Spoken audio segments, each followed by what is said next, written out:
అండి అందరికీ నమస్తే. నేను మీ పూర్ణిమ గనేని ఫిజిటెక్ ఛానల్ నుంచి మాట్లాడుతున్నాను. నేను బాగున్నానండి. మీరందరూ చాలా చాలా బాగుండాలని కోరుకుంటూ ఇవాళ మన టాపిక్ మనందరికీ కళ ఏంది బంగారం కొనుక్కోవాలని. సో మనం బంగారం కొనేటందుకు చాలా చాలా సేవింగ్స్ చేసుకుంటాం అనమాట. కాయిన్ సేవింగ్ అని, మనీ సేవింగ్ అని, 100 రూపీస్ సేవింగ్, ఎన్ని రకాల సేవింగ్స్ చేసి అంతో ఎంతో డబ్బులు పోగేసుకొని బంగారం కొనేందుకు వెళ్తాం. సో మనం బంగారం కొనే ముందు మనం ఎలాంటి జాగ్రత్తలు తీసుకోవాలా, అసలు మనం మోసపోకుండా బంగారాన్ని అంటే మన యొక్క కష్టానికి తగ్గ, మన డబ్బుకు తగ్గ బంగారాన్ని మనం తెచ్చుకోవాలంటే ముందు మనకి ఈ విషయాలు తప్పక తెలుసుండాల. లేదంటే ఖచ్చితంగా పప్పులో కాలేసిన వాళ్ళు మొత్తం.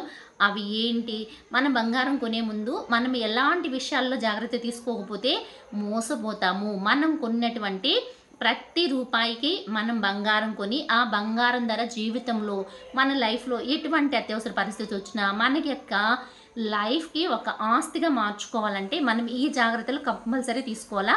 అవేంటనేది వన్ బై వన్ వివరించేస్తాను. బిఫోర్ దట్ ఒక చిన్న లైక్ ఇవ్వరా, అలాగే కొత్తగా చూస్తే సబ్స్క్రైబ్ చేసుకొని ఫాలో అవ్వండి.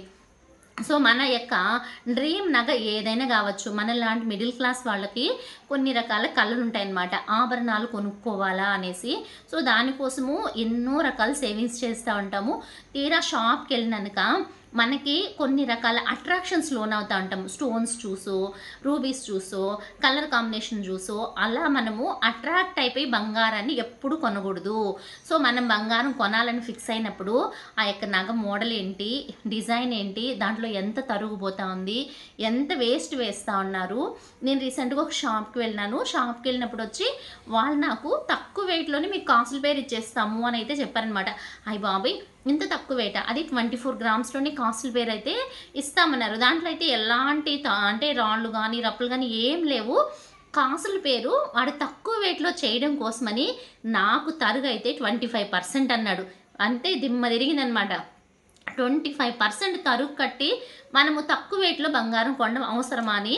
ఇన్ కేసు మనం కొంచెం ఎక్కువ వెయిట్లో కొన్న తరుగు 10%, 12% అనుకోండి, అక్కడ పెట్టే తరుగు డబ్బులు నష్టపోకుండా మనకి ఇంకొక 1 గ్రామ్ బంగారము, 1.5 గ్రామ్ బంగారము వస్తుంది కదా అనేసి అయితే మా వారు చెప్పి నన్ను డ్రాబ్యాక్ చేయించారు. కాకపోతే చాలా క్యూట్గా 24 గ్రామ్స్లోనే చాలా బాగా నగ అయితే ఉండిందనమాట. సో ఎవరికైనా తక్కువ వెయిట్లో బంగారం కావాలన్నప్పుడు తరుగు ఎక్కువ పోతూ ఉంటుంది. దాన్ని ఒక్కసారి చెక్ చేసుకోండి.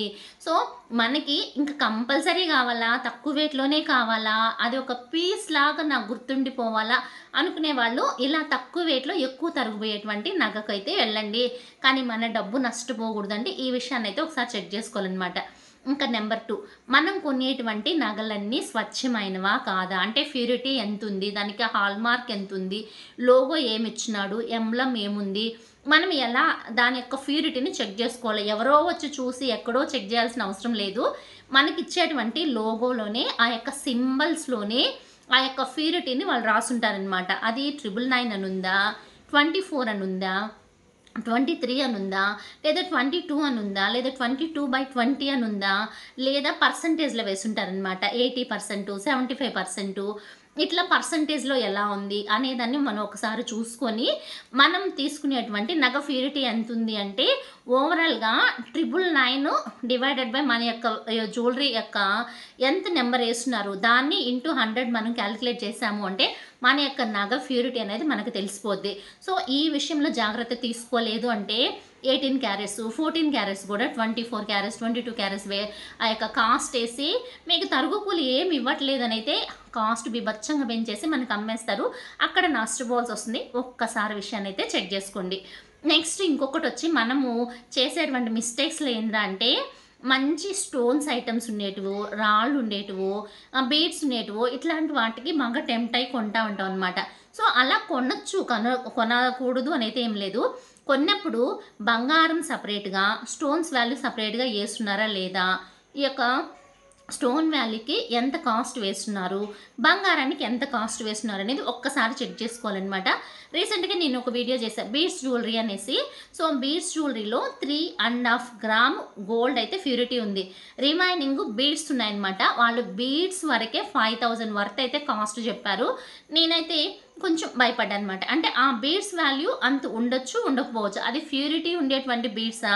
ఇన్ కేస్ మనం రిటర్న్ చేసామంటే దానికి వాల్యూ వస్తుందా లేదా అని ఒకసారి చెక్ చేసుకోవాలి. లేదు వాళ్ళేం చెప్పారు అంటే బీడ్స్ మీరు కనుక తెచ్చుకుంటే ఆ యొక్క జ్యువెలరీలో వాళ్ళు యాడ్ చేసినటువంటి ఆ జ్యువెలరీ అంతే యాజ్ యూజువల్‌గా ఎంత కాస్ట్ ఉందో అంతకే మేమిస్తాము. బీడ్స్ అయితే మీరు తెచ్చుకోండి అనైతే ఓపెన్ ఆఫర్ కూడా చెప్పారు. అది తెలిసి నేను అడిగాను కాబట్టి. అడగకపోతే వాళ్ళు బీడ్స్‌కి వేస్తారు. ఇంకా బీడ్స్ మేకింగ్ అని వేస్తారు. వాటి కోటింగ్ అని, కలరింగ్ అని ఇట్లా మనం కొనేటప్పుడు బంగారం కొనేటప్పుడు ఈ స్టోన్స్‌కైతే నష్టపోతున్నాము. దాంట్లో మనము బార్గెనింగ్ చేసి కొనుక్కోవచ్చు. లేదా నాకు బంగారము డబ్బులు ఈ స్టోన్స్ అట్లాంటి వాటికి నష్టపోకూడదు అంటే మాక్సిమము తక్కువగా స్టోన్స్ ఉండేటివి గానీ, లేదా స్టోన్స్ వాల్యూ అంటే కంప్లీట్ స్టోన్స్ లేకుండా గానీ, ఇట్లాంటి జ్యువెలరీస్‌ని మనం సెలెక్ట్ చేసుకోవాలనమాట. ఇంకొకటి స్కీమ్ కట్టి గోల్డ్ కొంటే నష్టపోము, విఏ లేకుండా ఉంటుంది అనైతే అంటా ఉంటారు. ఇట్లాంటి స్కీమ్స్ కట్టినా గూడా మనకేదైనా స్టోన్స్ లాంటి ఐటెమ్స్ ఉన్నాయి అంటే మాత్రం ఆ స్టోన్స్‌కి సెపరేట్ ఛార్జ్ వేసేసి, ఇక్కడ లేనటువంటి విఏని దాంట్లో కలిపైతే నష్టపోతున్నాం అనమాట. ఈవెన్ స్కీమ్స్ కట్టి మనం కొనేటప్పుడు గూడా ఆ యొక్క మోడల్సు, నెక్స్ట్ వాడు ఎంత విఏ పర్సెంటేజ్ మనకిస్తున్నాడు, ఎలాంటి ఐటెమ్స్‌కి ఇస్తున్నారు అనేది ఒకసారి చెక్ చేసుకొనైతే కొన్నాము అంటే నష్టపోకుండా మనం బంగారాన్ని ఇంటికి తెచ్చుకున్న వాళ్ళం అవుతాము. దాంట్లో ఎంత మేరకు, ఎంత ప్యూరిటీ మనం గోల్డ్‌ని మనం తెచ్చుకుంటున్నాము. మనం ఇవాళ కొనేటువంటి గోల్డే ఇన్ ఫ్యూచర్‌లో మనం సేల్ చేయాలంటే ఓన్లీ గోల్డ్‌కి మాత్రమే మనకు అమౌంట్ వస్తుంది. తరుగు, కూలికి రాదు కాబట్టి ఈ విషయాలు ఖచ్చితంగా మైండ్‌లో పెట్టుకోవాలనమాట. నెక్స్ట్ ఇంకా సరే ఇంక మనము షాప్‌కెళ్ళాము, నగ సెలెక్ట్ చేసుకున్నాము, బిల్ అంతా క్లారిటీగా చెక్ చేసుకున్నాము, మనం ఆన్‌లైన్‌లో ఎంతుంది, ఆ రోజు గోల్డ్ ప్రైస్ ఎంతుంది అన్నీ చెక్ చేసుకున్నాము. బంగారైతే కొనేసాం, డబ్బులు కట్టినంక బిల్ అనేది మస్ట్ అండ్ షుడ్‌గా తీసి జాగ్రత్త చేసి పెట్టుకోవాలా. మనం ఎప్పుడైతే బిల్లుని జాగ్రత్త పెట్టుకుంటామో 10 ఏళ్ల తర్వాత గానీ, 15 ఏళ్ల తర్వాత గానీ ఇన్ కేస్ గవర్నమెంట్ గూడా కంపల్సరీ మీకు బిల్లు చూపిచ్చాలి మీ బంగారానికంటే గూడా మనకు ఆ యొక్క బిల్ అనేది సపోర్ట్ చేస్తుంది. ఆ బిల్ అనేది ఉన్నిందంటే మనం కొట్లాడేదానికి కూడా రైట్ ఉంటుందనమాట. సో, అందుకోసమని వాళ్ళు మనకి ఏ బిల్ ఇస్తున్నారు, ఎలాంటి బిల్లులు ఇస్తున్నారు, ఎలా చెక్ చేసి ఇస్తున్నారు, ఎలా రాస్తున్నారు అన్నది ఒకసారి చూసుకోవాలి. కొన్ని రకాల బిల్స్ వచ్చి ప్రింట్ వస్తాయి. అవి వచ్చి ఎవాపరేట్ అయిపోయి ఎగిరిపోతాయన్నమాట. అట్లాంటి టైంలో బై హ్యాండ్ కూడా వాళ్ళ దగ్గర మెన్షన్ చేయించి రాయించుకొని బిల్లు తీసుకొచ్చి భద్రపరుచుకున్నాము అంటే కొన్ని రకాల జ్యువెలరీస్ డైమండ్స్ కానీ ఇట్లాంటి వాటికి సర్టిఫికేట్స్ కానీ ఇస్తారనమాట. సో మనం ఇన్ కేస్ ఎక్స్చేంజ్ చేసుకునేటప్పుడు కానీ మార్చుకునేటప్పుడు కానీ వాటి ప్యూరిటీ ఎంత ఉంది, క్వాలిటీ ఎంత ఉంది అనేది మనకి ఆ యొక్క ఐడెంటిఫికేషన్, నెక్స్ట్ వాటి కాస్ట్ కట్టేదానికి కూడా ఆ బిల్లులో మనకి కొంచెం హెల్ప్ అవుతాయి కాబట్టి సో మనం బంగారం కొనేటప్పుడు మనం జాగ్రత్త పడాల్సిన విషయాల్లో కొన్నాక బిల్లులు జాగ్రత్త పెట్టుకోవడము, తీసుకొచ్చుకోవడం కూడా ఇంపార్టెంట్ అనమాట. నెక్స్ట్ మనం కొనేటువంటి బంగారు షాపులు ఆ యొక్క ఇచ్చేటువంటి గోల్డ్ ప్యూరిటీ ఎంత మేరకు ఇస్తున్నాయి, అవి ట్రస్టెడేనా, ఆ యొక్క షాప్స్లో మనం కొంటే ఇన్ కేస్ ఎక్స్చేంజ్ చేసుకోవాలంటే మనకి ఎలాంటి ఇష్యూ రాకుండా ఉంటుందా. ఈవెన్ మనలాంటి మిడిల్ క్లాస్ వాళ్ళం ఏం చేస్తూ ఉంటామంటే రూపాయి పోగేసుకొని ఇప్పుడు వచ్చి మిల్లీగ్రామ్స్లో కూడా గోల్డ్ కాయిన్స్ ఉన్నాయన్నమాట. సో ఇలాంటి చిన్న చిన్న గోల్డ్ కాయిన్స్ కానీ గోల్డ్ స్కీమ్స్ కట్టడం వల్ల కానీ ఎందుకోసము అంటే మనం ఇలా కొంచెం కొంచెం చేర్చి కొనుక్కున్నాము అంటే ఒక పెద్ద నగ అనేది చేయించుకోవచ్చు. మన యొక్క కళ నగను కొనుక్కోవాలంటే ఒకేసారి డబ్బు చేర్చి పెట్టుకొని మనం ఒక్కసారిగా డబ్బు అయినానికి వెళ్ళినాము అంటే గోల్డ్ ప్రైస్ ఎంతో ఉంటుందన్నమాట. సో మన దగ్గర వచ్చినట్టుగా డబ్బుని మనం బంగారంగా మార్చుకుంటూ ఉండాలంటే గోల్డ్ కాయిన్స్ కొనుక్కోవడం కానీ, లేదా గోల్డ్ రూపులు, లేదంటే సుట్టలను, చిన్న చిన్న బిస్కెట్ ముక్కలను ఇట్లాంటివి కొని పక్కన పెట్టుకోవాలంటే ఆ కొనుక్కునేటువంటి యొక్క షాపు ఎంత మేరకు జెన్యూన్‌గా ఉంది, ఎంత మేరకు ప్యూరిటీ ఇస్తూ ఉంది, ట్రస్ట్ వర్తీనా కాదా అన్నది మనం చెక్ చేసుకొని కొనాలన్నమాట. ఒకప్పట్లో ఆచార్య దగ్గర వెళ్ళి బంగారం కొనుక్కొచ్చేటివాళ్ళు. ఇన్ కేస్ మనం బంగారం ఎవరి దగ్గర కొన్నా కూడా హాల్మార్క్ లోగో అనేది కంపల్సరీ ఉండాలా, ప్యూరిటీ చెక్ చేయించాలా. ప్యూరిటీ చెకింగ్ దగ్గరికి వెళ్ళి అది గవర్నమెంట్ ట్రస్టెడ్ ఉండేటువంటి ప్యూరిటీ చెకింగ్ మిషన్ దగ్గరికి వెళ్ళి హాల్మార్క్ లోగో వేయించాము అంటే మన యొక్క బంగారం అనేది స్వచ్ఛమైనది అనేది మనకి ఎప్పటికైనా ఒక బ్రాండ్గా ఉండిపోతుంది అనమాట. సో ఇప్పుడైతే గవర్నమెంట్ ఆఫ్ ఇండియా కూడా బై రూల్ తెస్తూ ఉంది, మీరు అమ్మేటువంటి ప్రతి నగం మీద ఎంత ప్యూరిటీ ఉండేది చెక్ చేసి లోగో వేయాలా అనేది. సో ఇన్ కేస్ మనం గోల్డ్ రెడీమేడ్‌గా ఉండే జ్యువెలరీస్ కొనుక్కొచ్చుకోవాలన్నా గూడా ఆ యొక్క లోగో ఉందా లేదా, సింబల్ ఉందా లేదా అని చెక్ చేసుకొని, ఆ యొక్క సింబల్ లేకపోతే ఆ ప్యూరిటీ చెక్ చేయించి ఆ లోగో వేసినానికే తీసుకుంటాము అనండి. ఎంత నచ్చిన నగైనా గూడా. ఎందుకోసం చెప్తున్నా అంటే రీసెంట్‌గా మా కజిన్ అయితే గోల్డ్ కొన్నదనమాట. సో, తనైతే అరౌండ్ ఒక 12 సవర్ల బంగారైతే కొనింది.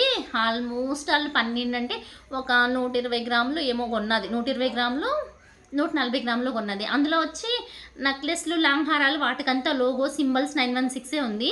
ఒక చైన్ అయితే చాలా బాగుండిందనమాట. ఒక 1 ½ సవరు, 2 సవర్ల పక్కన పెడతా. నా దగ్గర ఉంటే క్లిప్పింగు. దానికైతే వాళ్ళు సింబల్ గాని, లోగో గాని ఏమేయలా. అంటే ప్యూర్ గోల్డే 916 కాకపోతే దానికి సింబల్ వేయించలేదనమాట. సో, దాన్ని చెక్ చేసి మాకు ఈ సింబల్ వేస్తేనే మాకు కావాలా అని అనటంతోటి వాళ్ళు దానికోసం 1 మంత్ టైం తీసుకున్నారు. అమౌంట్ కట్టించుకొని గూడా. తెలిసిన షాపే మళ్ళా.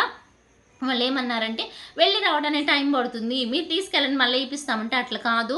మాకు అది వేయించే కావాలనేసి అడిగి తీసుకున్నామనమాట. మనం తెలియకుండా తీసుకెళ్ళాము అనుకోండి, ఓ 2 ఏళ్ళకో, 3 ఏళ్ళకో అదేదో మనకి నచ్చలేదు మార్చుకోవాలని వాళ్ళ షాప్‌కే వెళ్ళినా కూడా దీని మీద సింబల్ లేదు, లోగో లేదు, ఇది ప్యూరిటీ కాదని వాళ్ళు మనకి చాలా అమౌంట్ అయితే తగ్గిచ్చిస్తారనమాట. సో, మనం అలా మోసపోకూడదు అంటే ఖచ్చితంగా మనం కొనేటువంటి నగ మీద ఆ యొక్క స్వచ్ఛత, ప్యూరిటీ ఉండేటువంటి లోగో ఉందా లేదా, సింబల్ ఉందా లేదా చెక్ చేసుకొనైతే కొనాలా. సో, ఇలా కొంటేనే మనం నష్టపోము.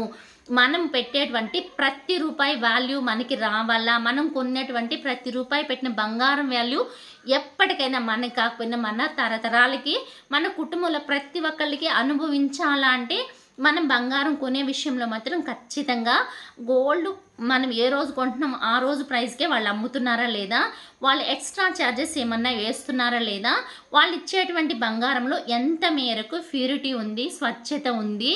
సో, నెక్స్టు ఆ షాపు ట్రస్ట్ వర్తీయేనా? ఇన్ కేస్ మనము ఎక్స్‌చేంజ్ చేసుకోవాలన్నా కూడా వాళ్ళు ఇచ్చినటువంటి ప్యూరిటీ ఉండేటువంటి గోల్డ్‌ని రిటర్న్ చేసినప్పుడు అంత అమౌంట్ మనకి ఇస్తున్నారా లేదా?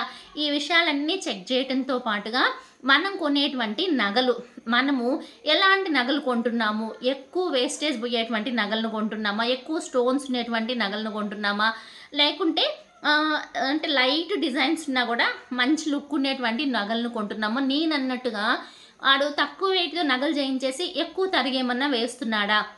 ఇట్లాంటి వాటిని చెక్ చేసుకొని మనం గోల్డ్ కొన్నాము అంటే నష్టపోకుండా మనం పెట్టినటువంటి ప్రతి రూపాయికి బంగారం అనేది తీసుకొచ్చి భద్రపరుచుకున్న వాళ్ళమవుతాము.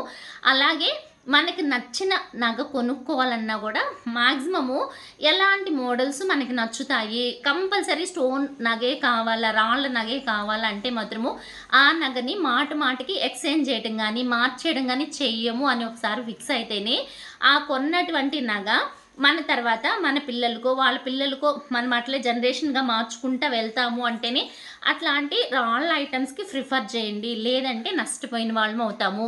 సో, ఇట్లాంటి విషయాల్ని మనం కనుక మైండ్‌లో పెట్టుకొని ఆలోచించి గోల్డ్ షాప్‌కి వెళ్ళి గోల్డ్ కొన్నాము అంటే తక్కువ వేస్ట్‌తోని ప్యూర్ గోల్డ్ అయితే తెచ్చుకోగలుగుతామండి. ఇదండి నేను ఇచ్చేటువంటి సజెషన్స్. మీకు నచ్చితే ఒక లైక్ ఇవ్వండి. అలాగే కొత్తగా చూస్తే సబ్స్క్రైబ్ చేసుకొని ఫాలో అవ్వండి. ఇంకా మన ఫ్రెండ్స్, రిలేటివ్స్ ఎవరైనా గోల్డ్ కొనాలంటే ఈ సజెషన్స్ షేర్ చేయడానికైతే ట్రై చేయండి అబ్బా. ఓకే అండి. బై. See you. నమస్తే.